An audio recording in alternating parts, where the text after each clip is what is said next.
ఇప్పుడు మాకు కూడా అర్థమవుతోంది ముఖ్యమంత్రి గారు ఇవాళ విజయవంతంగా 44సారి ఢిల్లీ పోయారంట 16-17 నెలల్లో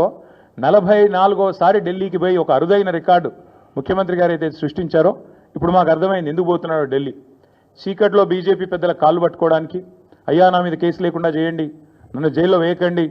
ఎన్ఫోర్స్మెంట్ డైరెక్టరేట్ వాళ్ళతో ఒక మాట చెప్పండి అని చీకట్లో నిన్న రాత్రి పోయి అమిత్ షా గారి కాళ్ళు పట్టుకోవడం బయటికి వచ్చి మాత్రం పెద్ద పెద్ద పోజులు కొట్టడం రేవంత్ రెడ్డి గారు మరి ఏం చేస్తున్నారో ప్రజలకు కూడా అర్థమై ఉండాలి 44 సార్లు ఢిల్లీ ఎందుకు పోతున్నారో స్పష్టంగా అర్థమై ఉండాలి ఒక్క ఇటుక పేర్చకుండా ఒక్క కొత్త ప్రాజెక్టు కట్టకుండా ఒక్క సంక్షేమ పథకం అమలు చేయకుండా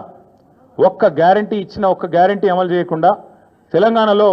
1,80,000 కోట్ల అప్పు ఆ డబ్బులు ఎక్కడ పోతున్నాయో ఇప్పుడన్నా మరి తెలంగాణ ప్రజలకు అర్థమవుతుందని నేను అనుకుంటా ఉన్నా గత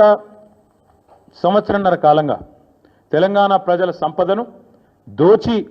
తెలంగాణను ఏటీఎంగా మార్చి ఢిల్లీ బాసులకు దోచిపెట్టడానికే అటు ఢిల్లీ బాసులు అంటే ఇద్దరున్నారు పాపం బాసులు ఆయన బాధ వర్ణనాతీతం ఒక బాస్ ఏమో అఫీషియల్ బాస్ రాహుల్ గాంధీ గారు ఇంకొక బాస్ ఏమో అన్అఫీషియల్ బాస్ మోడీ గారు అమిత్ షా గారు కాబట్టి అటు ఇటు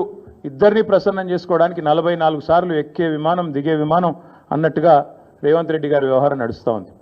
ఏడాదిన్నర కాలంగా రేవంత్ రెడ్డి గారు చేసిన పనులు 3 1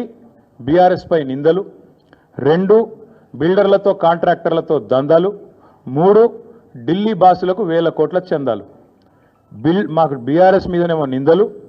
బిల్డర్లు కాంట్రాక్టర్లతో దందాలు ఢిల్లీ బాసులకేమో 1,000 కోట్ల చందాలు ఇది నిజంగా సిగ్గుచేటు ఒక ముఖ్యమంత్రిగా ఆనాడు ఎమ్మెల్యేగా అబాస్పాలైన రేవంత్ రెడ్డి గారికి బుద్ధి వచ్చిందేమో అనుకున్నాం కానీ కుక్కతోక వంకర అన్నట్టు ఇప్పటికీ అవే అపసవ్యపు పనులు ఇప్పటికీ అవే అపసవ్యపు కార్యక్రమాలు చేస్తూ తెలంగాణ రాష్ట్ర పరువు జాతీయ స్థాయిలో తీసినందుకు వారిని వెంటనే తొలగించాలని చెప్పి మేము డిమాండ్ చేస్తూ ఉన్నాం